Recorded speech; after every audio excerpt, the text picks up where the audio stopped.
কথায় আছে যে ঘরের শত্রু বিভীষণ। আমি ফেনীতে আইসা এইটার প্রমাণ আরেকবার পাইলাম। কেমনে আমি একটু বুঝাই। আমরা এই ফেনীতে বন্যাতদের পাশে দাঁড়ানোর জন্য, ত্রাণ দেওয়ার জন্য বাংলাদেশের বিভিন্ন জায়গার থেকে নিজের অর্থায়নে বা ফান্ড কালেক্ট কইরা কষ্ট কইরা নিজেদের সব কাজ কাম বাদ রেখা, ইনকাম বন্ধ রেখা ফেনীতে এসে মানুষের পাশে দাঁড়াইতেছি।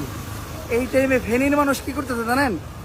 ফেনীতে একটা মোমবাতি 50 টাকা দাম, 5 টাকার মোমবাতি, 10 টাকার মোমবাতির দাম 60, 70, 80, 90, 100 পর্যন্ত। রিক্সা ভাড়া কত জানেন? 40 টাকার রিক্সা ভাড়া 120 টাকা, 130 টাকা, 150 টাকা। 20 টাকার রিক্সা ভাড়া 100 টাকা। কালকে আমি এটার ভুক্তভোগী। তারপর সিএনজি ভাড়া 40 টাকার সিএনজি ভাড়া যে জায়গায়, ওই জায়গায় 200 টাকা লাগতেছে। প্রত্যেকটা জিনিসের দাম বেশি, চাউলের দাম বেশি, মানে আপনি কি কিনবেন, গ্যাস লাইট ম্যাচ সব কিছুর দাম বেশি।